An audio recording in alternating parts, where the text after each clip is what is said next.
പ്രധാനമന്ത്രി നരേന്ദ്രമോദിയുടെയും അമിത്ഷായുടെയും കേരള സന്ദർശനങ്ങൾക്ക് വലിയ രാഷ്ട്രീയ പ്രാധാന്യം കൈവന്നിരിക്കുകയാണ്. കേരളത്തിൽ വി മുരളീധരൻ എംപിയുടെ വീടിന് നേർക്കുണ്ടായ ബോംബാക്രമണവും RSS വിഭാഗ് സംഘാലക് സി ചന്ദ്രശേഖരന് നേർക്കുണ്ടായ ആക്രമണവും പ്രധാനമന്ത്രി നരേന്ദ്രമോദി നേരിട്ട് അന്വേഷിച്ചറിഞ്ഞു. ശബരിമല വിഷയത്തിൽ അയ്യപ്പ ഭക്തർക്കെതിരെ സംസ്ഥാന സർക്കാരും പോലീസും നടപടികൾ കടുപ്പിച്ചതോടെയാണ് സംസ്ഥാനം സംഘർഷഭരിതമായതെന്ന് BJPയും പറയുന്നു. കേരളത്തിലെ സ്ഥിതിഗതികൾ വിശദമാക്കി വി മുരളീധരൻ പ്രധാനമന്ത്രിക്ക് കത്തും നൽകിയിരുന്നു. കഴിഞ്ഞ ദിവസത്തെ യുവതീ പ്രവേശനവും തുടർന്നുണ്ടായ ഹർത്താലും പ്രധാനമന്ത്രിയും കേന്ദ്ര ആഭ്യന്തര മന്ത്രാലയവും നേരിട്ട് നിരീക്ഷിച്ചു. രാത്രി വൈകി വി മുരളീധരൻ എംപിയുടെ കണ്ണൂരിലെ വീടിന് നേർക്കുണ്ടായ ബോംബാക്രമണത്തിന്റെ വിവരങ്ങൾ പ്രധാനമന്ത്രിയുടെ ഓഫീസ് ഉടൻ തന്നെ നരേന്ദ്രമോദിക്ക് ലഭ്യമാക്കി. തുടർന്ന് ദേശീയ അധ്യക്ഷൻ അമിത്ഷാ അടക്കമുള്ള നേതാക്കൾ സംസ്ഥാന നേതൃത്വത്തോട് സ്ഥിതിഗതികൾ ഫോണിൽ അന്വേഷിക്കുകയും ചെയ്തു. അണികളെ തൊട്ടാൽ മോദി വെറുതെ വിടില്ല എന്നാണ് BJP നേതാക്കൾ പറയുന്നത്. കേരളത്തിൽ വേണ്ടത് ചെയ്യുമെന്നാണ് ഇത് സംബന്ധിച്ച് അമിത്ഷാ പറയുന്നത്. കളി കടുക്കുമെന്ന് തീർച്ച. പിറ്റേ ദിവസം ആന്ധ്രാപ്രദേശിലെ പ്രവർത്തകരുമായി വീഡിയോ കോൺഫറൻസ് വഴി നടത്തിയ സംവാദത്തിലും വി മുരളീധരന്റെ വീടിന് നേർക്കുണ്ടായ ബോംബാക്രമണവും മോദി പരാമർശിച്ചു.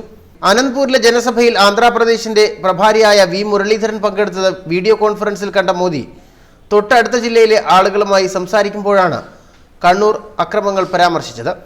അത്ര തന്റെ ഇടത്തോടെയാണ് വി മുരളീധരൻ നമുക്കൊപ്പം പരിപാടിയിൽ പങ്കെടുക്കുന്നതെന്നും തലേ ദിവസം അദ്ദേഹത്തിന്റെ വീടിന് നേർക്ക് ബോംബാക്രമണം ഉണ്ടായെന്നും മോദി പറഞ്ഞിരുന്നു. അതിനുശേഷവും അർപ്പിത ഭാവത്തോടെ വി മുരളീധരൻ നമുക്കൊപ്പം ഇരിക്കുകയാണ്. കേരളത്തിൽ ദിനംപ്രതി നമ്മുടെ കാര്യകർത്താക്കൾ ആക്രമിക്കപ്പെടുന്നു, എന്നിട്ടും നമ്മുടെ പ്രവർത്തകർ പിടിച്ചു നിൽക്കുകയാണ്. ഒരു വ്യക്തി സൗമ്യത കൈവെടിയുന്നതും അസ്വസ്ഥനാകുന്നതും രാഷ്ട്രീയ എതിരാളികളെ ഭീഷണിപ്പെടുത്തുന്നതും അയാളുടെ അരക്ഷിതാവസ്ഥയുടെയും സ്വസ്ഥതയുടെയും പ്രത്യക്ഷ ഫലമാണെന്ന് മോദി കൂട്ടിച്ചേർത്തിരുന്നു. മുഖ്യമന്ത്രി പിണറായി വിജയനെയാണ് മോദി പരാമർശിച്ചതെന്ന് BJP നേതൃത്വം പറയുന്നു. CPMന്റെ രാഷ്ട്രീയ അടിത്തറ തകർന്നതിന്റെ ഭയമാണ് പിണറായിക്കെന്ന് BJP ദേശീയ നേതൃത്വം വിലയിരുത്തുന്നു.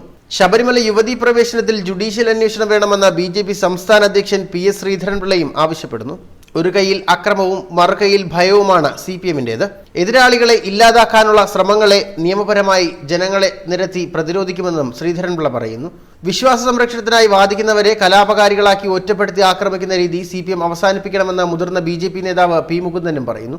കേരള നവോത്ഥാനത്തിന് നിർണായക സംഭാവനകൾ നൽകിയ NSSഉം യോഗക്ഷേമ സഭയും കോടിക്കണക്കിന് വരുന്ന വിശ്വാസികളുമൊക്കെ കലാപകാരികളാണോ എന്ന് സർക്കാരും CPM വ്യക്തമാക്കണം. നവോത്ഥാനം എന്ന പേരിൽ വിശ്വാസികളെ വഞ്ചിച്ചതിന്റെ ജാള്യം മറയ്ക്കാൻ അണികളെ ഉപയോഗിച്ച് CPM ആക്രമം അഴിച്ചുവിടുകയാണ്. ശബരിമല കർമ്മസമിതി നടത്തിയ ഹർത്താലിനെ തോൽപ്പിക്കാൻ SDPIയെ കൂട്ടുപിടിച്ച് CPM തെരുവിലിറങ്ങിയതാണ് ഇപ്പോഴത്തെ പ്രശ്നങ്ങൾക്ക് കാരണം. ഒരു സംഘടന നടത്തിയ ഹർത്താലിനെ നേരിടാൻ മറ്റൊരു സംഘടന രംഗത്തെത്തുന്നത് കേരള ചരിത്രത്തിൽ ആദ്യമായാണ്. CPM ഗുണ്ടകൾക്കൊപ്പം ചേർന്ന് പോലീസ് പ്രവർത്തകരെ വേട്ടയാടുകയാണെന്നും മുകുന്ദൻ പറഞ്ഞിരുന്നു. ന്യൂസ് ഡെസ്ക് മലയാളി വാർത്ത.